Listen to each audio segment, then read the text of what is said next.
Hello, this is Ian Woolf. This episode of Diffusion was first broadcast on the 19th of July, 2017. There'll be a new show next week.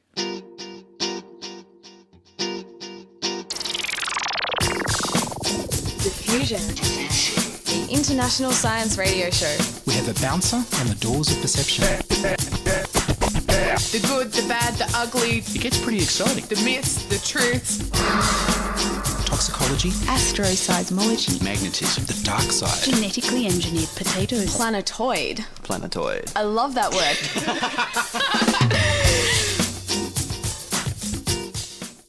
Hello and welcome to Diffusion. Sit back and relax while we inject weird and wonderful science directly into your genes. I'm Ian Woolf. On this edition, Meow Ludo Meow Meow returns to talk about the 5 pillars of biohacking. We welcome back emerging technology evangelist Meow Ludo Meow Meow, who founded the biohacking movement in Australia. Meow's biohacking centres around molecular biology.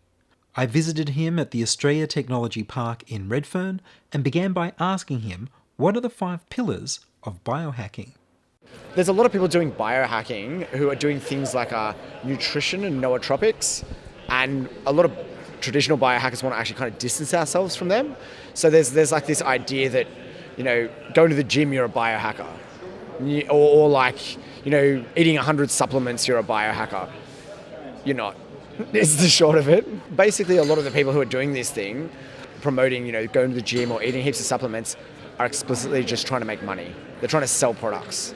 So they seem a bit like snake oil merchants or something like that. So we've decided there's 5 pillars of biohacking. There's molecular biology, microbiology, grinding, putting technology under your skin, equipment building, and bioinformatics. You're one of those 5 pillars, you're a biohacker. So basically, the whole supplement thing, none of it really has been proved to work yet, and none of it, even the stuff that even it gets proved to work, it's not a radical difference. I agree, and also there's another thing, which is that even if one thing does work, that company could make another thing that doesn't and use their branding to kind of pull the wool over your eyes and make it happen. You know what? The placebo effect works. 17% of people are probably going to have something, but I think that this is kind of a different type of hacking. I feel like this is more like a personal hacking, like body hacking or something like that. With grinding's a little bit tricky because it actually takes in a whole heap of these different disciplines, but I mainly love it in biohacking because it's cool. And I don't know, going to the gym is kind of cool if you like going to the gym, but it's not for me. I think, yeah. So, on the other side, so we have some biohackers that are thinking about things like ecology. Where does ecology fit into this? And we're proposing maybe that's a different form of biohacking, which is actually like terraforming hacking or planet hacking or something like this, because it's at a scale which doesn't directly correlate to what we're working on. So we're generally working at the molecular level inside microbes. That's kind of the big thing which drives it. But it's also about how do we interact with that technology and how do we build the technology to use with it. I saw an Israeli student project where they were looking to engineer scalp bacteria that would reverse the thinning of male pattern baldness. So it's personal biome stuff. Is there much of that going on? Yes, I'm actually working on a startup which does something very, very similar to this. There's a much better way of doing it. The big thing we're going to see in biohacking now is actually that blending of the molecular biology and microbiology with the body hacking kind of thing, like that personal hacking. So that'll be like things you'll start to see. Microbiome engineering will be a big one. It will be very unregulated, and that's where you'll see like supplement type things become real science. What we'll see is a blooming of DIY gene therapy. That's going to be huge, right? No hackers are really doing it now that I know of. There could be some, but there's nothing really stopping them. Josiah Zane is selling a DIY CRISPR kit. If you can get the tools to do a DIY CRISPR kit, you could very easily get the tools to do a type of gene therapy using adeno-associated viruses, because the plasmids from these have the same regulation and come from the same sources. So there's nothing to really stop people from doing DIY gene therapy now. And I'm very, very interested in potentially doing it to myself. In fact, we have seen some. BioViva. Elizabeth Parrish actually did some, but it was done in a controlled clinical setting. So is she a biohacker? Well, kind of. She's not a scientist. but she engaged with it, got this manufactured. The only thing that makes her not a biohacker is that a doctor administered it to her instead of herself. There's also, I can't recall his name, a guy in the US who is a scientist who inserted the plasmids for growth hormone releasing hormone into his leg using a high electric current. Yep. Fuck. I'd read just the blurb of that story, and I was like, this is crazy. Like, man, there's way better ways to put DNA inside your cells.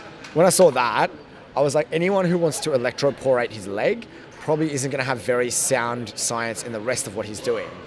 Like, we have chemicals like DMSO, and you can just put the DNA in that. Your entire body will taste like garlic for a while, but it's a very good way of just transfecting the cells underneath the skin.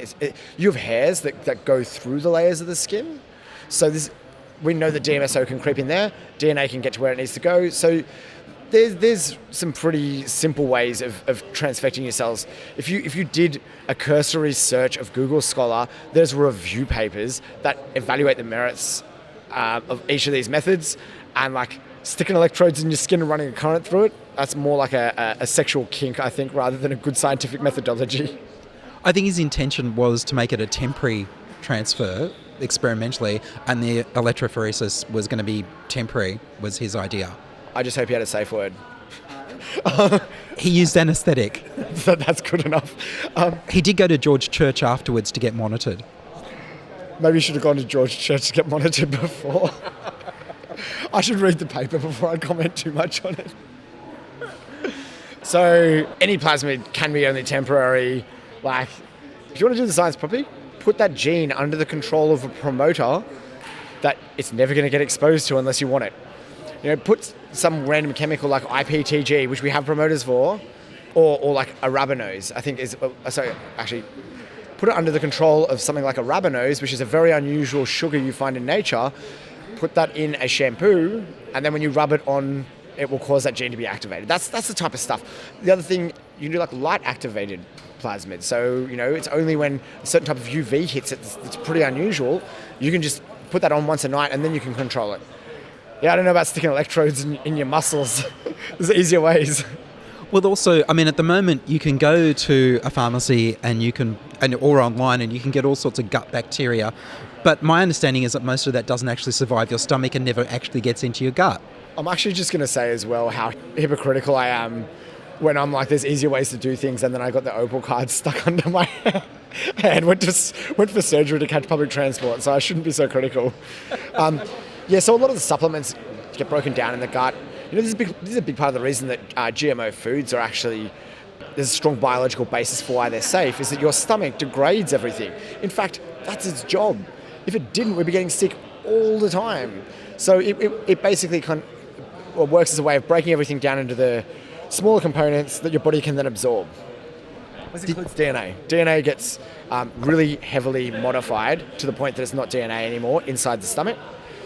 Basically, the bases come off the backbone, and that means that it's not able to be taken up by the body in any other place. I can go really heavily into that, but we're not going to. GMO food safe. Did you hear about the purple rice that was developed in China, where they're getting anthocyanins into rice from other types of rice? So it's still rice genes, but they're more purple, so they're more antioxidant and anti-cancer. So generally when we're working with GMOs, we call this transgenics. This movement is called cisgenics. I love transgenics and cisgenics. I think that what we're seeing now is the maturation of gene modification technology. So some of the earliest GMO stuff we're doing, we could only do it as a proof of concept to show it works.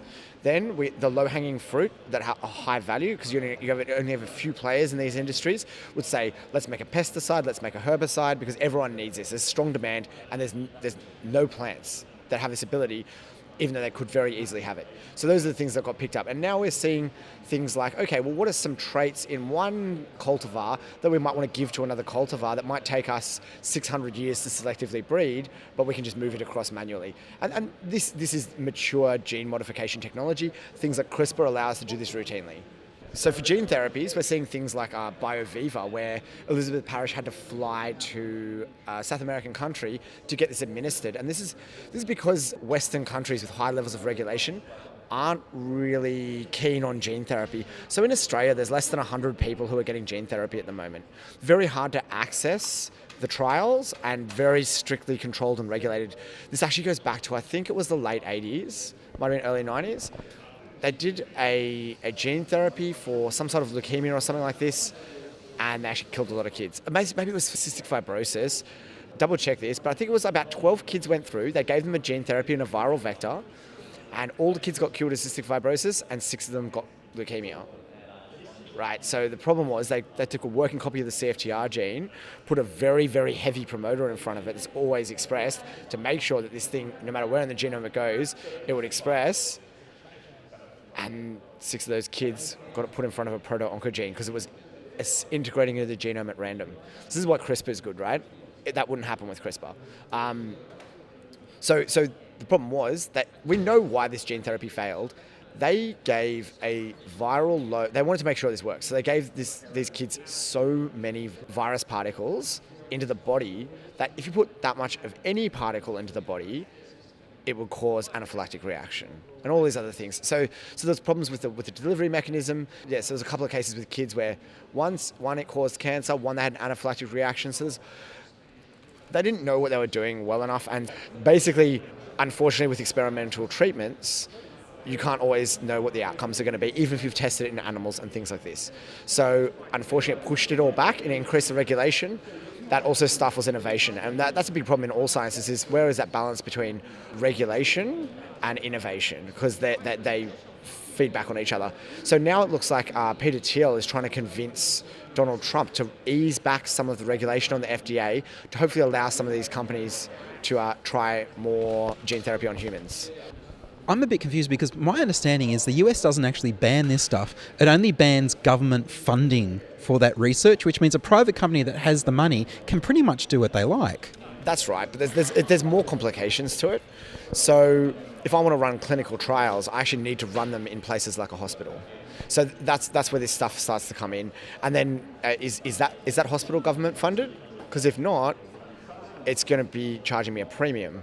Then the people going to that hospital know they're going to a hospital that someone's making money from rather than being a government-funded one. So they're worried about the quality and how they might be exploited. So it basically factors into all these different things that cause it to be out of the reach of even big companies like people like Martin Shkreli. Martin Shkreli is very interested in gene therapy. He's waiting for the laws to be relaxed again before it makes business sense. But what we'll see potentially is a rise in experimental gene therapy in countries with less regulation but huge amounts of money. We might see this in places like India, China. Those are places that I would expect to see this technology come about. Australia won't be there. We'll follow whatever the US does, unfortunately. That was Meow Ludo Meow Meow talking about his biohacking adventures. Meow will be back to talk about his Mars jars in a future episode. You can find out about the workshops and courses run at the BioFoundry by going online to foundry.bio. You're listening to Ian Woolf on Diffusion Science Radio. Send emails to science@diffusionradio.com. We're brought to you across Australia on the Community Radio Network and podcast over the internet on www.diffusionradio.com. I hear what you're saying, and I follow your arguments, but you're wrong. Here's why.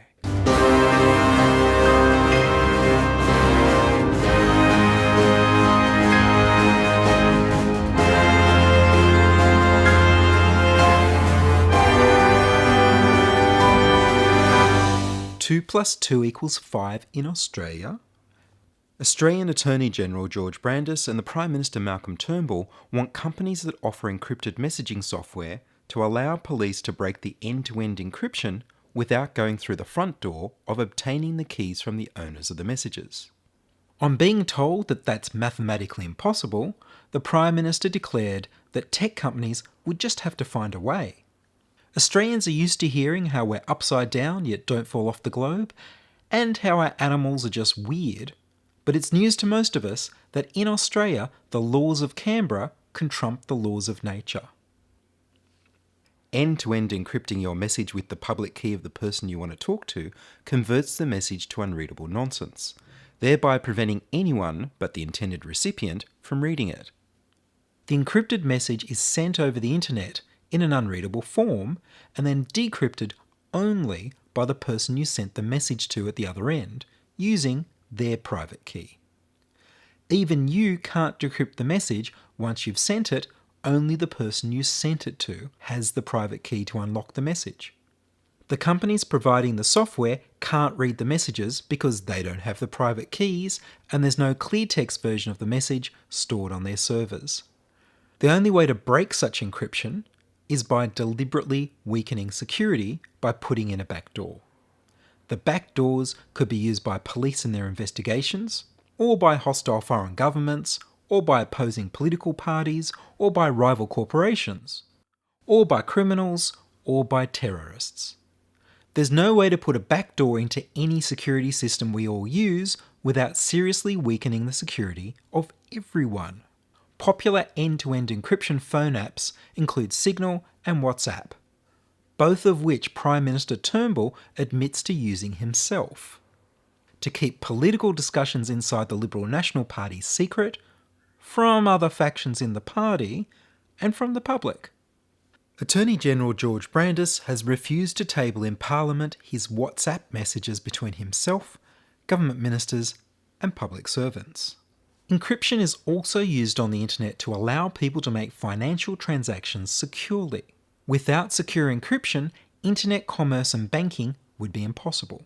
Secure encryption is crucial for the internet to work, and access to a functional internet is essential for the functioning of modern civil society, both arts and science.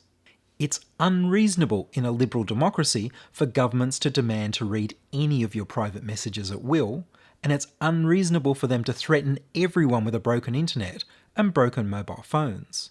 Tech journalist Asher McLean from ZNet pointed out to Prime Minister Turnbull that cryptographers have shown that breaking end-to-end encryption is mathematically impossible. Won't the laws of mathematics trump the laws of Australia? And then aren't you also forcing people onto decentralised systems as a result? Prime Minister Turnbull replied, "The laws of mathematics are very commendable, but the only law that applies in Australia is the law of Australia." That clip of the Prime Minister and the laugh track are from ABC's Mad as Hell. The proposed legislation is reminiscent of that time in 1897 when the Indiana State Parliament passed legislation stating that pi was exactly equal to 3.2. Fortunately at the time, a visiting professor of mathematics from Purdue University persuaded the Senate to reject the bill. Even further back, when the ancient Greek mathematician Hippasus proved that the square root of 2 couldn't be written as a fraction, he was drowned at sea by outraged Pythagorean mathematicians. This proposed new law isn't an innovation of Australia's Prime Minister. It was copied from the British Prime Minister Theresa May, her Snoopers Charter. UK Prime Minister May is the woman who passed legislation banning all things that alter the human mind, with exemptions for tobacco, alcohol and caffeine only. This made books, music, art, science, medicine and other people illegal overnight. Attorney General Brandis claims that he knows that breaking the unbreakable codes is feasible and can be done in real time because the chief cryptographer at Britain's GCHQ surveillance agency told him so. Apparently no other cryptographic expert can dissuade him from the idea. The result is that the American companies that provide the majority of end-to-end encryption software are being pressured either into putting in a backdoor and breaking their products or to accomplish the impossible. Prime Minister Turnbull insisted that it wasn't a backdoor he was demanding at all, but simply a way in that wasn't through the front door or the side window. He started his answer with, "I'm not a cryptographer, but," which should be flashing red lights to anyone who's heard someone expose their ignorance by saying, "I'm not a scientist, but." Prime Minister Turnbull was asked what he understood by the term backdoor if it wasn't a way to weaken security to allow anyone in without the keys. Yeah, well, a backdoor is typically a flaw in a software program that perhaps the developer of the software program is not aware of, and that somebody who knows about it can exploit. And this is, and you know, if there are flaws in software programs, obviously, and that's why you get updates on your phone and your computer all the time. So we're not talking about that. We're talking about lawful access. He failed to say what he was talking about. That clip was from ABC. Backdoors are backdoors, whether they're lawful or not. The assumption is that criminals and terrorists will only use insecure software that obeys the new laws, rather than use the many alternative sources of software, or even just write their own. Facebook and Apple have said they will resist the push to weaken the security of their products. Members of the European Parliament have proposed a bill banning backdoors in security software and to force companies to add encryption to messages that are currently clear. Damned if they do, and damned if they don't. Online, commentators have not been quiet. Simon L. retweeted, "Truly, Turnbull's comments on mathematics and law are amongst the stupidest things I've heard a politician say, and competition is strong." Someone has created a JavaScript end-to-end encryption program that runs in your browser, so you can send private messages for free on a website called brandis.io. Opposition leader Bill Shorten said we're all in this together, and that he is reviewing the situation. The new package of laws will also give the Australian Federal Police the ability to remotely monitor computers and networks by breaking into them, a power currently held by the Australian Surveillance and Intelligence Organisation, ASIO. The package will go further and force the makers of phone handsets to weaken security by adding a backdoor into mobile phones. This federal government doesn't do computers very well. They changed the National Broadband Network's future-proof fibre network to slower copper coaxial cable. George Brandis introduced privacy-destroying metadata laws that scoop up all your online and phone activities, and then was famously unable to explain what his definition of metadata was. Well, what you're viewing on the internet is not what we're interested in, and that's not what we regard. But you'll be able to see whether I've been to that website or that website or that website. Well, what the security agencies want to know, to be retained, is the electronic address of the website. When a connection is made between a one computer terminal and a web address, that fact and the time of the connection and the duration of the connection is what we mean by metadata in that context. But that is telling you where I've been on the web. That clip was from Sky News. Last year, the Turnbull government imposed the Netflix tax on digital downloads and streaming. They're introducing a monthly internet NBN tax. They're extending Australia's goods and services tax to online purchases under $1,000 and demanding that foreign companies, at their own expense, collect the tax and deliver it to the Australian Tax Office.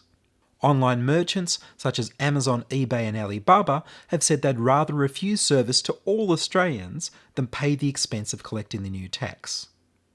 The Australian Tax Office has suggested it would block companies that didn't comply from operating in Australia. After all, Australia already has internet censorship.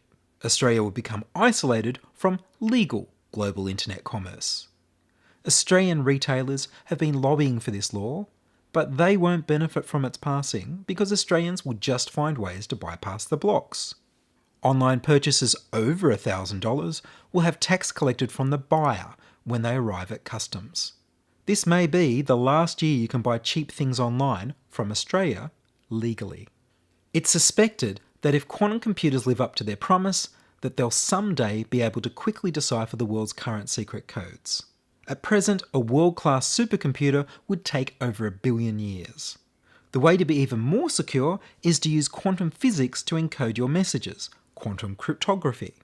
A Chinese research group recently made a big step in that direction by using quantum teleportation to copy information from an atom on an orbiting satellite and transmit that information to an atom on Earth. Such innovative technology will be illegal in Australia, the UK, and whichever of the Five Eyes spying alliance agree to pass these anti-security laws. Of course, if the British surveillance agency GCHQ really could break end-to-end encrypted messages in real time, as George Brandis insists they told him, then they wouldn't need him to pass legislation to force companies to weaken the security. they'd already be able to read the messages.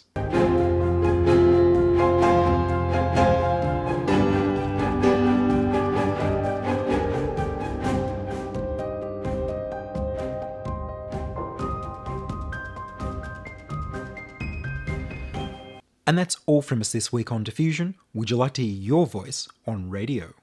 Record a voice memo on your phone or use the voicemail tab on the website. We need more people contributing stories to Diffusion. Send your contributions, opinions, helpful suggestions and donations to science@diffusionradio.com. That's science@diffusionradio.com. Please do send me an email so I know you're listening and would like to hear more episodes. Please like the Diffusion Science Radio page on Facebook and rate us on iTunes.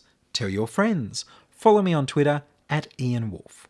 Please support the show at patreon.com/diffusionradio. The news music was Rhinos Theme by Kevin MacLeod of Incompetech.com. Checking production was Charles Willock. I produce Diffusion, which is broadcast around Australia to 27 stations on the Community Radio Network, including 2 RBM in the Blue Mountains of New South Wales, 8 CCC in Alice Springs and Tennant Creek, 2 MVR in Nambucca Valley, and 3 MBR in the Mallee Border districts of Victoria and South Australia. Diffusion is syndicated globally on the National Science Foundation's Science 360 internet radio station and also on astronomy.fm.